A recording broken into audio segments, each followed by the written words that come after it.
La ponencia que él nos va a presentar en enero, análisis de la Convención Belén do Pará. Él es maestro en mediación y conciliación humanos. Él cuenta con una certificación en derechos humanos, así como unos certificativos de solución de conflictos en la materia penal. Y tiene una especialidad en derecho de las mujeres. Los dejo con el maestro Raúl, que sea muy productivo. Me da mucho gusto tener este espacio, gracias a la invitación que se me ha dado, y creo que es un tema bastante amplio, como dice la doctora, vamos aquí mezclar un poco de todo, porque al final incluso las cuestiones de mediación, conciliación, cultura de paz. Yo creo que ahora la invitación que haría es que si vamos a tener esta vida digital, y que estamos haciendo esta conferencia de esta forma, pues bueno, que sea lo más dinámico que la maestra Sara mencionó, pues bueno, ir complementando y que al final haya una ronda de respuestas bastante interesantes. Sé que hay muchas dudas, pero la invitación es, el tema precisamente es derechos humanos y abrir una perspectiva de género, lo que está sucediendo en la realidad, cómo interpretamos, es decir, vamos a verificar desde una cuestión positivista, apegado a las leyes, o vamos a interpretar de acuerdo a lo que está sucediendo en nuestro contexto, están respetando realmente, se están cubriendo en el ámbito interno a través de la Constitución, el derecho internacional. Vamos a hacer un pequeño bagaje, ¿no? Voy a complementar qué son los derechos humanos, la perspectiva de género y la Convención Belém do Pará, que somos abogados o no lo somos, pues nos sirve cuáles son los mecanismos realmente de defensa ante una vulneración, ¿no? Sabemos que a lo largo de la historia las mujeres han tenido diversas, sí, de este momento, de este espacio, es verificar realmente cambiarnos esa visión y a partir de ahora en adelante, pues bueno, poder complementar la parte de libre, la parte de derecho, con la parte de facto, la parte de la acción, ¿no? Primero voy a mencionar qué son los derechos humanos. Realmente para poder hablar de los derechos humanos son facultades, prerrogativas, intereses, bienes de carácter civil, político, social, económico, cultural. Incluso podemos determinar que está en la misma psique de las personas, ¿no? En lo más de las personas por el simple hecho de existir. Y esto está regulado en normas nacionales como internacionales. En cuestiones de normas nacionales, pues encontramos una norma interna, pero bueno, me voy a enfocar un poco en la cuestión de México. Encontramos la Constitución Política de los Estados Unidos Mexicanos.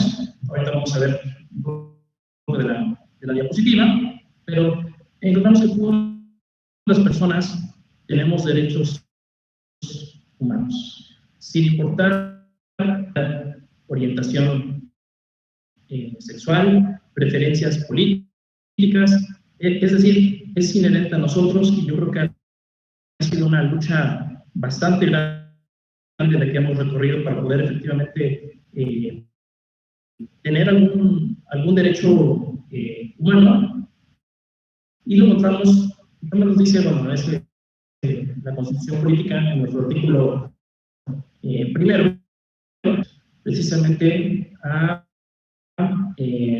respetar los derechos humanos, y no solamente en un ámbito público, sino de promover, garantizar, salvaguardar cualquier situación que pueda presentarse. Entonces, yo lo que pondría es, está plasmado en nuestra Constitución. Esto es cierto, no es cierto, y realmente cómo se está llevando a cabo a través de la perspectiva de género. Es decir, si en nuestra Constitución se están estableciendo principios para las personas, y en este caso pues, me gustaría enfocarme, sé que ahorita no está viendo la cifra, ojalá que lo pudieran checar para que sea un poco más a través del ejemplo, pero la cuestión de la perspectiva de género, me parece que ya me están comentando que ya está pasando.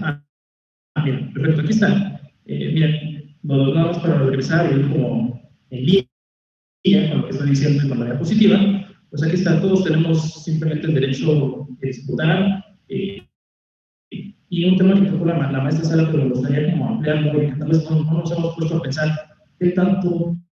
qué es la dignidad humana. Luego, a todos les preguntaría, ¿no? ¿De qué se trata esto de ser digno? Puede parecer en algún momento ser digno es, me lo merezco, no me lo merezco, pero en una cuestión legal, incluso nuestra Suprema Corte de Justicia de la Nación y la Familia Internacional, así como los jueces de la Corte Interamericana de Derechos Humanos, lo han establecido bien en materia interna e internacional. La dignidad humana no simplemente es una cuestión de carácter moral. Por decir, sabes que tú tienes dignidad, pero vamos a respetarlo en materia moral. No, el que una persona tenga dignidad humana, aparte de que está reconocido en la Constitución, como la Corte Interamericana de Derechos Humanos lo ha reconocido a nivel internacional y en los Estados miembros de los Estados americanos, es, a ver, toda persona, sin importar si es hombre o mujer, sin importar la orientación sexual que pudiera tener, la religión, el color, es digna. Y no solamente los estados o las instituciones públicas. Por ejemplo, imagínense que van a la Fiscalía del Estado y que le digan, ¿sabes qué? Como que te diste es un poco extraño y eso no te hace digno.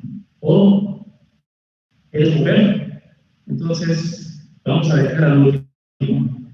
Todos tenemos derecho a la dignidad humana y tendríamos que replantearnos un momento digno, o nos ha pasado un momento digno. Perfecto. Entonces, recurriendo a esta cuestión de la dignidad humana, me gustaría pasar a qué es el género. Yo creo que de la historia ha sido una lucha y no hemos tal vez visibilizado de qué se trata la cuestión de género, pero es, a ver, todas las identidades socialmente construidas y que nos han establecido qué tenemos que hacer o qué no tenemos que hacer. Voy a poner un ejemplo. En la antigua Roma se establecía que aquel hombre que usara falda era un símbolo de hombría, era un símbolo de honor. Aquella persona que vistiera o que les diera esto, incluso actualmente en Escocia o en algunos países del nórdico, pues todavía has visto esta costumbre. Hoy, por ejemplo, si nos vamos a un contexto, a una realidad mexicana, pues yo creo que pregúntense, ¿no? ¿Qué pasaría si ven a alguien que nosotros identificamos aparentemente por el género, si lo vemos de falda? ¿Cuál sería la situación, ¿no? ¿Qué pensamos de él? ¿Es hombre, mujer?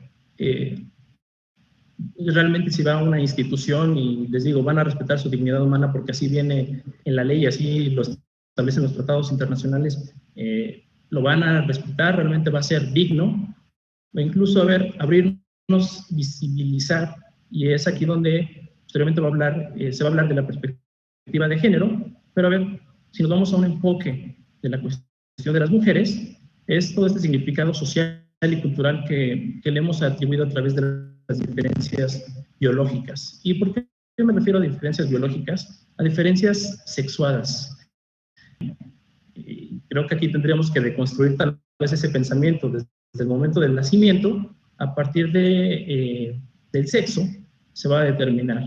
Y pónganse a pensar, tal vez en algún hospital, ¿qué es lo que le pensamos regalar a un bebé que nació con pene, ¿no? Primero que nada, incluso en los hospitales hasta ponen el color azul. Y muchas veces, si es niña, lo van a determinar por el color rosa. Y a veces no nos damos cuenta que ahí empieza la construcción, efectivamente, de género, y que posteriormente esto va a haber una jerarquización entre, a ver, qué es lo que puede hacer un hombre, qué es lo que puede hacer una mujer, pero todo a través de la construcción, y yo me gusta decirlo así, de una realidad en turno, ¿no? Si anteriormente, hace mucho tiempo, durante las guerras, los romanos, usar falda era símbolo de poderío, y ahora usar falda tal vez es, en nuestro contexto, si somos muy claros, es un símbolo de debilidad o es un símbolo de decir, ah, bueno, es que eso lo usan las mujeres. Entonces, irnos realmente acoplando a estas nuevas visiones, a visibilizar realmente y de construir esta alternativa. Tal vez de construir una realidad totalmente, pues es complicado, pero irnos sabiendo, por eso puse aquí en la diapositiva estas gafas, esta perspectiva de género, y que realmente le encontremos un significado social y cultural, ¿no? Que no está determinado, que precisamente el género, pues sabes que tú eres hombre, vas a estar destinado a esto, o vas a ser mujer, estás destinado. Porque todo es una construcción meramente social, y aquí viene otra vez la palabra, ¿no? Y que no solamente en nuestra cuestión interna, sino internacional, la misma Convención Interamericana para sancionar y prevenir la violencia en contra de las mujeres, o la CEDAW que ya habló la maestra Sara, para eliminar todas las formas de discriminación en contra de las mujeres, pues a ver qué tanto nos vemos discriminados o las mujeres se ven discriminadas por esta situación. Y me gustaría, para hacer todavía mucho más dinámico, a pesar de que estemos como en esta vida digital y los vea de lejos, pues es determinar, a ver, ustedes, mujeres, si hay algunos lugares, algunos antros, lamentablemente, que todavía existen, que dicen, efectivamente, si la mujer lleva falda, pues le van a dar acceso todavía mucho más rápido a estos lugares, ¿no? O, por ejemplo, ya retomando lo que dice la doctora Adriana, es esta violencia obstétrica que existe y estos tipos de violencia, determinar, a ver, estás embarazada o hay un embarazo y parece que lo toman como si fuera una enfermedad, ¿no? Incluso te dan una incapacidad, pero pareciera como te vas a aliviar, y así lo mencionan incluso muchos médicos todavía en la actualidad. Pero ¿aliviar de qué, no? Es decir, es una cuestión decidida de la mujer, un derecho, por ejemplo, a libre desarrollo de su personalidad, de cómo quiera ser, y a sus derechos reproductivos y sexuales. Y aquí, bueno, pues es la importancia de determinar, ¿sabes qué? Pues ir cambiando estas cuestiones.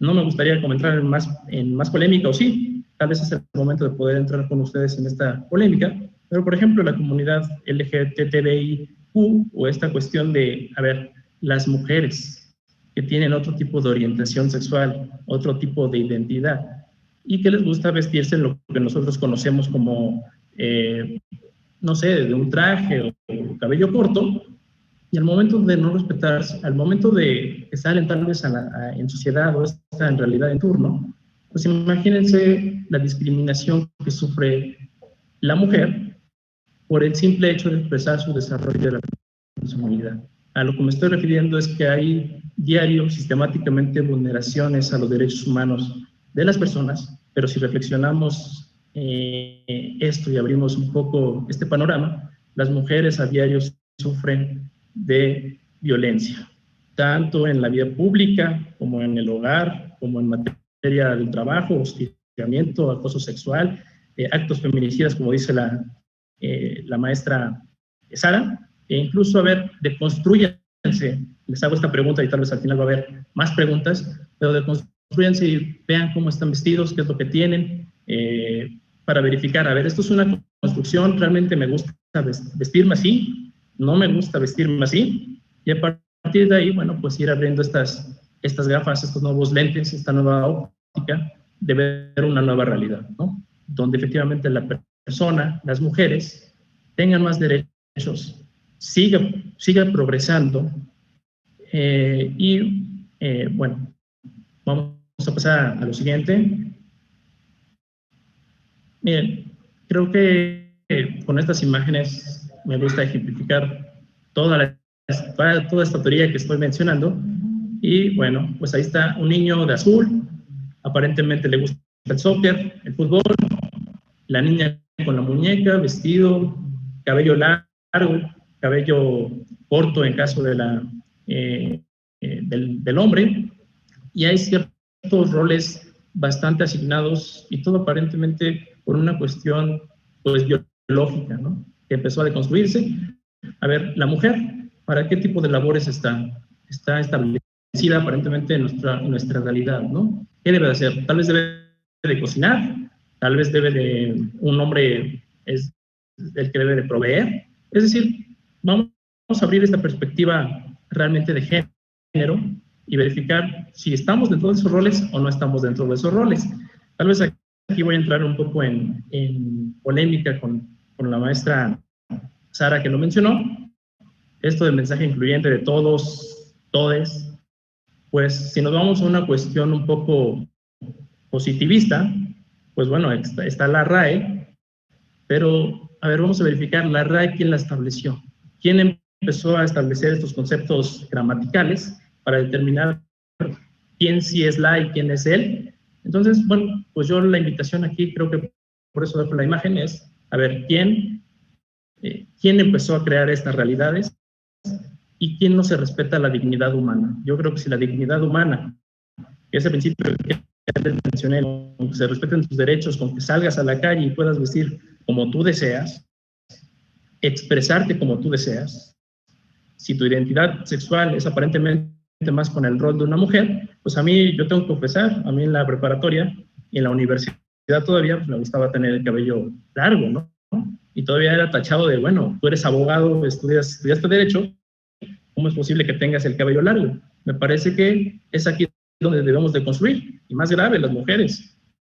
En la universidad les pedían ir formales y aparte de falda. Me parece que violentando plenamente el derecho al libre desarrollo de la personalidad de las mujeres. Y no quiero ir en otros temas polémicos, pero si nos vamos a cuestiones laborales o de educación, pues en las mismas universidades vamos a plantearnos qué tal existe el acoso, ¿no? El acoso sexual por parte de los hombres hacia las mujeres. Y no digo que no sea al revés, simplemente aquí vamos a establecer algún concepto llamado discriminación positiva y verificar, a ver, esta discriminación positiva, ¿por qué a las mujeres? Porque es un grupo vulnerable. Y quiero aclarar, no por sus condiciones físicas ni nada por el estilo, sino por la misma construcción que se les ha dado a través del género. Entonces, voy a pasar de diapositiva. Y aquí está la perspectiva de género. Creo que nada más les dejo como el concepto, me gusta más hablarlo en esta dinámica, pues es visualizar la realidad que viven las mujeres, así como los procesos culturales y cómo vamos, digamos, incorporando esto. Y cuando nos damos cuenta, pues bueno, ya son mecanismos que tenemos como de subordinación en contra de la mujer, ¿no? Vamos a analizar, a ver, qué tanto estamos subordinando, a las mujeres y qué tanto los varones, pues bueno, están ejerciendo este tipo de violencia en contra de las mujeres en un sistema, pues, lo diría así, patriarcal, ¿no? Porque aunque haya estas leyes en el iure, pues en el facto, en el hecho, pues les hago la pregunta, ¿cuántas veces hoy en el día o en esta semana se han visto dañados los derechos humanos y su dignidad, ¿no? Bien, nada más voy a retomar, y bueno, creo que las imágenes también son claras. La violencia contra la mujer, todo acto basado en la pertenencia al sexo femenino que tenga o pueda tener como resultado un daño, sufrimiento físico, sexual o psicológico para la mujer, ¿no? A ver, ahí está el ejemplo de la calle, creo que es aparentemente común, y lamentablemente digo, porque es una realidad, ¿no? A ver, que un hombre le chifle o le diga un piropo en la calle a una mujer, pues trasciende la dignidad humana y la esfera del respeto, plasmada precisamente en cuestiones legales y de derecho internacional. Actos feminicidas, ni se diga, yo creo que alrededor de toda América Latina y de todo el mundo, pues la mujer está siendo realmente asesinada por cuestiones de género, ¿no? Y aquí la pregunta es, ¿qué mecanismos nosotros tenemos o cómo poder defendernos ante estas atrocidades de la realidad que van y atentan que van en atención o en contra de la mujer. Y aquí voy a entrar en el tema de, bueno, la recomendación general número 19 sobre la Convención sobre la Eliminación de todas las formas de discriminación contra la mujer, que a pesar de que hoy en día, si tal vez vamos a una institución legal o presentamos algún tipo de escrito, pues nos vamos a ir por la Constitución. Pero aquí la invitación, no sé si han escuchado un concepto llamado bloque de constitucionalidad, principio de convencionalidad, que ahora es, ¿sabes qué? Vamos a utilizar el principio a favor de la persona, el principio pro persona. Es decir, utilizar no solamente la Constitución, utilizar todos los mecanismos de defensa que se tengan para proteger a las mujeres.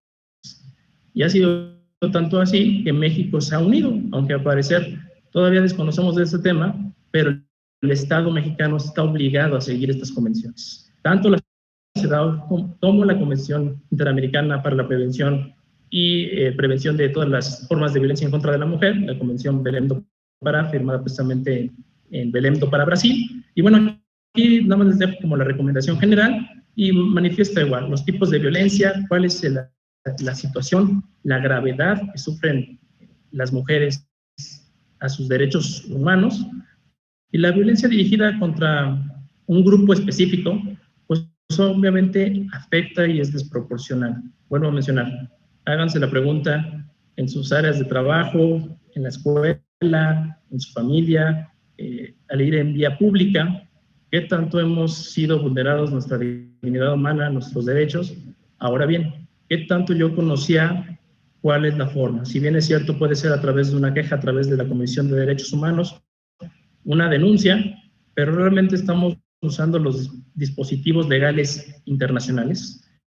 Estamos usando todas las formas para que la autoridad no haga caso omiso a una realidad y visualice, juzgue con perspectiva de género, desde un ministerio público, desde un secretario, desde un juez, hasta la más alta autoridad, debe ahora acatarse a los principios constitucionales de derechos humanos, siempre valorando la dignidad humana, pero también invocando todas estas convenciones, ¿no? Todo lo que en este caso México, al pertenecer a los Estados americanos y al haber ratificado, o en algunos casos se adherió, pues, por ejemplo, ¿qué tanto usa la Convención sobre la Eliminación de todas las formas de discriminación contra la mujer, ¿no? Y ahora voy a seguir.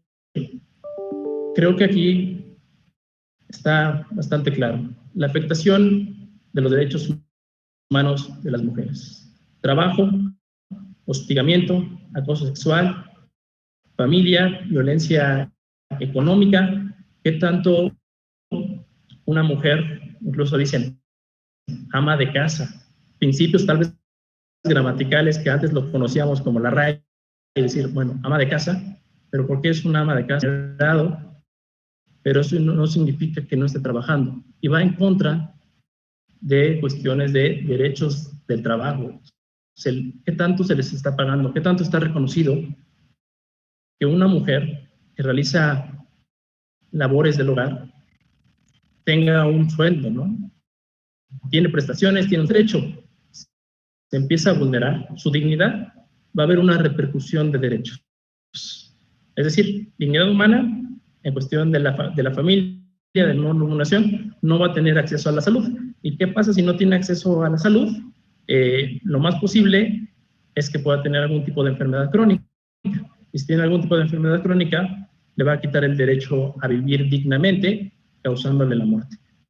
Esto para ejemplificar cómo es la progresividad y la interdependencia de los derechos humanos. A ver, en instituciones públicas, vuelvo a mencionar, y lo lamento que sea así, pero por ejemplo en el Ministerio Público, en instituciones de procuración de justicia, muchas de las ocasiones, no digo todas, hay una revictimización hacia las mujeres. Es decir, si van a denunciar un delito como violencia familiar o el novio las ha agredido físicamente o verbalmente, lo único que les dicen, bueno, pues te la voy a iniciar una denuncia por el delito de amenazas. ¿Por qué? Porque tal vez es la cuestión mucho más fácil, te amenazó, pero no, hoy en nuestro estándar legal, pues tener una relación de hecho se considera una violencia familiar, e inclusive pues no puede ser ni sujeta a un tipo de mediación por ser un delito grave. Pero a ver, ¿qué tanto es la institución pública o no finjar algún tipo de responsabilidad? Pues mejor inicia otro tipo de delitos. Si vemos instituciones públicas, cuestiones médicas, que es lo que sufre una mujer al ir tal vez a un ginecólogo, a ir a algún tipo de embarazo y que haya un trato inadecuado por parte de ellas.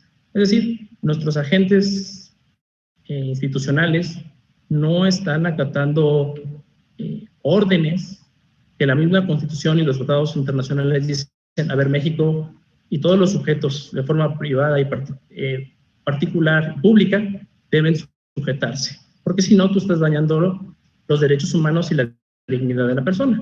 Entonces, replantéense cómo estamos viviendo esta realidad, ¿no? Instituciones privadas, bueno, nada más dejo un caso para que vean cómo sí existen aún las vulneraciones, pues en una escuela privada, en una escuela donde existe todavía algún tipo de educación religiosa, donde a la persona no se le dejó embarazarse. Y lo firmó en el reglamento, que mientras durara su educación en esa institución, pues tenía prohibido embarazarse.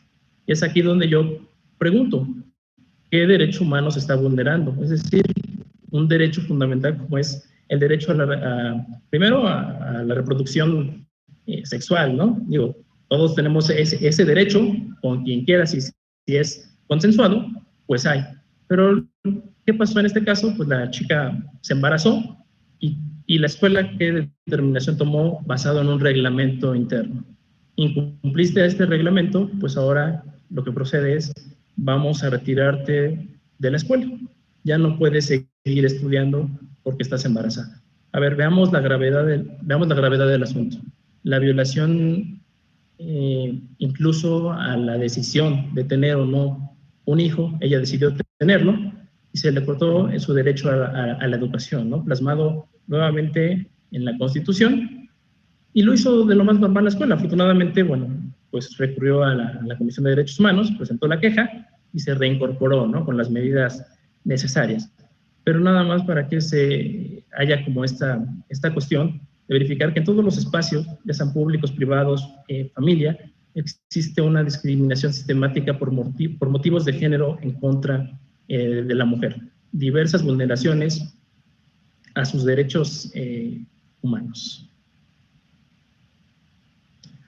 Bien, a ver, ¿cuál fue todo este preámbulo o temática?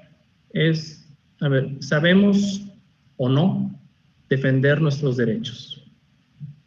Ya sea o no abogado, yo creo que es un tema que nos concierne a todos y voy a tocar aquí nuevamente una cuestión de bloque de constitucionalidad, principios de convencionalidad, y decir, a ver, primero que nada, conozco mis derechos, conozco mis leyes. Aquí en México, a ver, le he dado una revisada a qué es lo que a mí me defiende.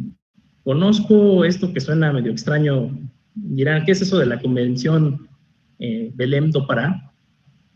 Pero es decir, les dejo como de tarea, o al menos espero haber dejado como una reflexión en este sentido, es no solamente la Constitución, sino que hay mecanismos de defensa que México o los estados partes de la organización americana están sujetos. Y aquí encontramos la Convención Interamericana para prevenir, sancionar y erradicar la violencia contra la mujer, conocida como Convención Belém do Pará. ¿Por qué Belém do Pará? Porque, bueno, fue firmada en Brasil, México se adecuó. ¿Y cuál es la importancia de esta convención relacionándolo, o una vez dando el pequeño bagaje entre estos conceptos? Bueno, es primero que nada determinar que existe ya una normatividad internacional que vela por los derechos de la mujer, que estableció la definición de violencia, es decir, qué tipo de violencia están sufriendo, sexual, psicológica, física, no solamente por agentes particulares, es decir, en la familia. Aquí lo interesante de este tipo de convención es, a ver, ¿qué tanto el Estado me está vulnerando mis derechos humanos? ¿Qué tanto está salvaguardando o sancionando a los agentes públicos o privados y está tomando estas medidas para sancionar a todo aquel, ya sea institución pública o privada, para eliminar la violencia en contra de las mujeres? Entonces, yo creo que es un instrumento bastante interesante. Ya se ha utilizado en algunos casos a través de la Corte.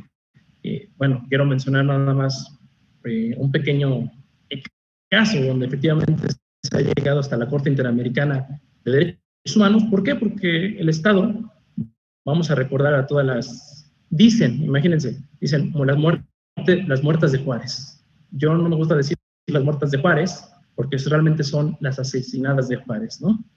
Todo Tijuana, Juárez, no fueron muertas, no fue una muerte natural, fueron asesinadas por alguien. Si no fue por un agente del Estado, pues por un particular. Al final de cuentas, quien recibe órdenes, hay una cuestión de subordinación que tiene la misma responsabilidad. El Estado, ¿qué es lo que hizo? Llegó a la familia a denunciar y dice, bueno, pero al final de cuentas se van con sus novios. Eso es la respuesta que encontraron por parte de la autoridad. Y si la autoridad vulnera tus derechos humanos, ¿qué es lo que tendríamos que hacer? Ahora sí, invocar estos principios constitucionales, este bloque de convencionalidad, y decir, ¿sabes qué? Entonces me voy a un tipo amparo, y si el mismo amparo me dice la misma respuesta, pues me voy a otros criterios internacionales, utilizando el que México ya firmó, ya ratificó, y podría utilizar, ¿por qué no?, la convención del EMDOPARA, para que se vaya en algún momento, primero a la Comisión, pero después a la Corte Interamericana de Derechos Humanos, y lo puedan hacer. A ver, ¿cuál fue la situación de este caso? Llegó a la Corte Interamericana y sancionó a México. ¿Por qué? Por su falta de actuar, por su falta de responsabilidad, de proteger, de sancionar, de investigar qué fue lo que pasó. Y además, no solamente va desde el Ministerio Público que le dijo, se fue con el novio, ya regresará, o se fue de fiesta, el policía que también hizo caso omiso, las autoridades, el juez. ¿Por qué? Porque claramente están vulnerando los derechos de la mujer, y no solamente de la mujer, de la familia que tuvo que atravesar por ese tipo de viacrucis legales para que alguien en algún momento pudiera tomar una determinación. Yo creo que esto es lo que podríamos identificar de los derechos humanos de las mujeres. No sé, dejar aquí la pequeña espinita entre ustedes, la percepción, la perspectiva, a ver qué tanto conozco mis derechos. Sabía que existían este tipo de convenciones, no solamente para que no me discriminen, sino para que realmente, si yo voy o me pasa algo, o si le pasa algo a un familiar, conozco qué es lo que puede pasar. Sabía que puedo irme ante la corte, claro, a través de un procedimiento, pero puedo hacerlo. Y bueno, pues este es el primer instrumento internacional realmente que verifica y atiende a que no solamente un particular puede cometer violaciones a los derechos humanos.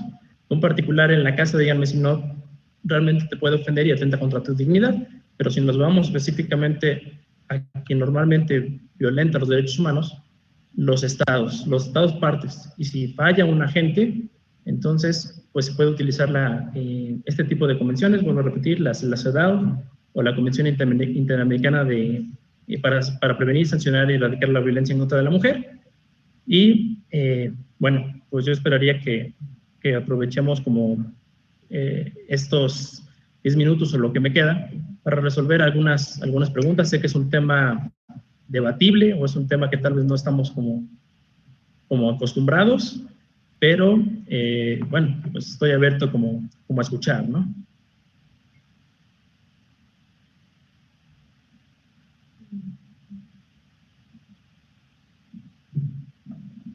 Maestro Raúl, tenemos una pregunta. Nos dicen, cuando una persona está siendo violentada en sus derechos humanos, y esta misma lo permite y acepta, un tercero ajeno, cómo puede intervenir o qué sucede con estas situaciones. Bien, a ver, algo muy importante es que aunque yo quisiera que me maten, yo quisiera que me traten mal, recordamos que la dignidad humana, que lo mencioné y la misma Corte aquí en México ha establecido, es algo irrenunciable, es algo que es inherente a ti y no puede ser de ninguna forma menoscabada, ¿no? Digo, imagínense que a una mujer le empiezan a violentar físicamente su esposo, le empieza a pegar y por la situación de, ¿sabes qué? Pues no quiero hacer nada contra él y si ella no lo hace, no quiere decir que otra persona no lo pueda hacer. En el caso, por ejemplo, de la violencia familiar, cualquier persona al ser de oficio puede acudir y denunciar la violencia que está sufriendo esa mujer. Es decir, yo entiendo esta cuestión o esta pregunta de decir, bueno, ¿y si es mi deseo que me vulneren mis derechos humanos? Pero los derechos humanos son irrenunciables, es decir, pertenecen a ti y hay medidas de protección, ¿no? No porque decir, ¿sabes qué? Pues quiero que me peguen, ¿sabes qué? Quiero que me maten, ahí acaba el tema, ¿no? No puedes tú renunciar a tu dignidad humana, es decir, la tienes por propia naturaleza, no necesitas que alguien más te diga que eres digno para merecer un respeto, un derecho, en este caso un derecho humano.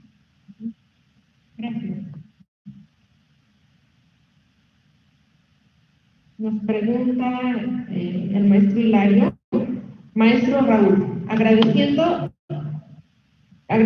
que comparta estos importantes conceptos, al mismo tiempo me permito consultarle, si bien existe una amplia legislación nacional como internacional, pero sin embargo los índices de violencia reflejan un constante crecimiento. Entonces, ¿qué estrategias sugiere desde su perspectiva para la eficiente aplicación de los mecanismos de protección a la mujer?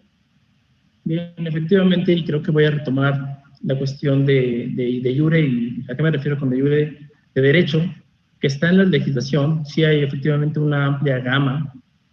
Primero yo creo que es conocerlo, pero si nos vamos a otros temas es implementarlo desde todos los ámbitos, desde la familia, en la escuela, a ver qué tanto en la escuela me están enseñando este tipo de derechos, qué tanto estoy normalizando la violencia, o en la casa, ¿no? ¿Qué tanto yo estoy enseñando a mis hijos, a mis hijas, a que no se les vulneren los derechos? Yo creo que es una cuestión estructural que efectivamente le falta mucho, pero ahí está el derecho, ¿no?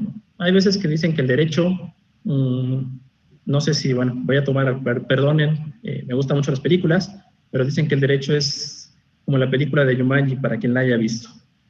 Cuando en la escena donde van todos los animales en manada y de repente va una persona atrás ahí persiguiéndolos. Dicen que el derecho, pues es esa persona persiguiendo la realidad. ¿Por qué? Porque la realidad aparentemente va mucho más adelantada a lo que está pasando. Y en ese mismo sentido, pues yo creo que tendríamos que acoplarnos desde los ámbitos, ahí está la mediación, por ejemplo, la mediación escolar, cuestiones de paz, para eso sirve, hablarlo con nuestros hijos, comentarlo, es decir, en nuestros espacios, en nuestros lugares de socialización, empecemos a socializar sobre nuestros derechos. Yo creo que no lo dejemos solamente a la cuestión de, pues viene la Constitución, vienen tratados internacionales, pero cuando vamos a una realidad, pues no tenemos ni idea, o salgo de aquí y empiezo a vulnerar derechos humanos, o dejo que me vulneren derechos humanos.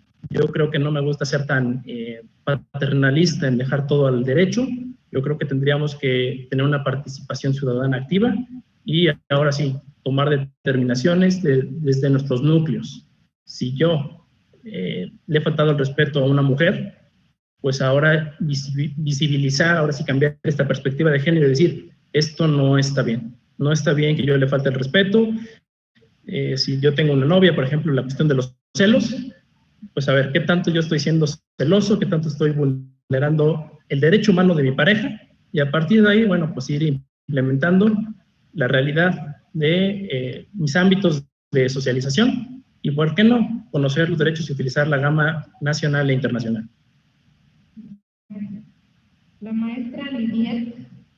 Pregunta, ¿han tenido casos como abogado que si hay una mujer sometida o maltratada y si un tercero denuncia, eso hace que ella se empodere y logre liberarse de la situación que ha estado viviendo? Bien, no me gustaría poder decir, pero desde mi experiencia o desde lo que yo he visto, es que primero, al conocer sus derechos, o al menos los núcleos vecinales que me han tocado, va a denunciar, y al menos cuando hay una gente preparada que realmente conoce, que le va a brindar todas las medidas de protección, pues no quiero decir que empoderada, más bien está aplicando sus derechos, o sea, no es que empoderes a alguien o no, simplemente es respetar lo que ella, por el simple hecho de ser, o por ser, utilizando esta discriminación positiva y verificando esta realidad o la violencia que ha sufrido, pues simplemente es aplicar el derecho. Yo creo que no se trata de decir me estoy empoderando para tomar un tipo de control o situaciones de ese estilo, más bien es un empoderamiento para hacer efectivo lo que de por sí y por naturaleza nos es nuestro, ¿no? Como son los derechos humanos. Entonces, bueno, espero haber respondido a esa pregunta. Yo creo que es un tema estaríamos padre poder dialogar. Yo sé que esta vida digital no nos los permite, pero bueno, yo creo que no es empoderamiento, más bien es simplemente hacer válido los derechos humanos y los derechos que ello conlleva. Nos preguntan, ¿las recomendaciones emitidas por un organismo protector de derechos humanos deberían tener un carácter sancionador? Bien. Aquí la cuestión, por ejemplo, el caso que les mencioné de la Corte Interamericana de Derechos Humanos, es por qué se ha ido hasta ese momento. Porque es vinculante y yo creo que por eso es la importancia. Es decir, si México ya firmó, ya me fui al Ministerio Público, no me hizo caso, y llego hasta las instancias correspondientes de los Estados americanos y utilizo este tipo de convenciones, claro que hay sanciones, ¿no? Desde una disculpa pública, por ejemplo, la familia que les comenté del caso de las asesinadas de Juárez y esta zona de Tijuana, es el Estado mexicano tuvo que pedir disculpas públicas, la reparación integral del daño a la familia, puede versar en cuestiones económicas, puede versar en una reparación del derecho a la verdad. ¿Por qué? Primero que nada porque en algún momento fueron tachadas como, pues se fueron con el novio. Pues al decir que tiene un carácter sancionador, sí, en algún momento puede haber un tipo de sanción, que se busque la reparación de las disculpas públicas que se han dado en el Museo de la Memoria y Tolerancia allá en la Ciudad de México, y ha habido disculpas públicas por parte del Estado, es decir, me equivoqué, mis agentes fueron violadores de derechos humanos y ahora vamos a la reparación integral del daño en todo lo que, bueno, la Ley General de Víctimas aquí nos menciona en México, pero aplicando los tratados internacionales, ¿no? Entonces, yo sé que a veces aquí algún tipo de recomendación. Puede haber recomendaciones, sí, pero si nos vamos a un proceso legal y aplicando toda esta gama legislativa, pues en algún momento determinado, pues sí puede haber esta vinculación, este sentido vinculante para castigar a un Estado, ¿no?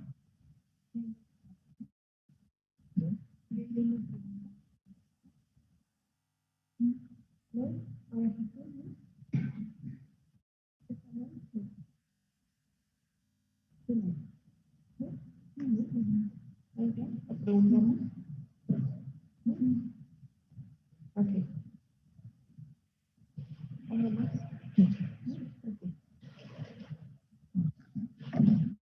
Agradecemos al maestro Raúl su intervención. Creo que hemos dado hasta este momento respuestas a todos los cuestionamientos que nos han subido a través del chat.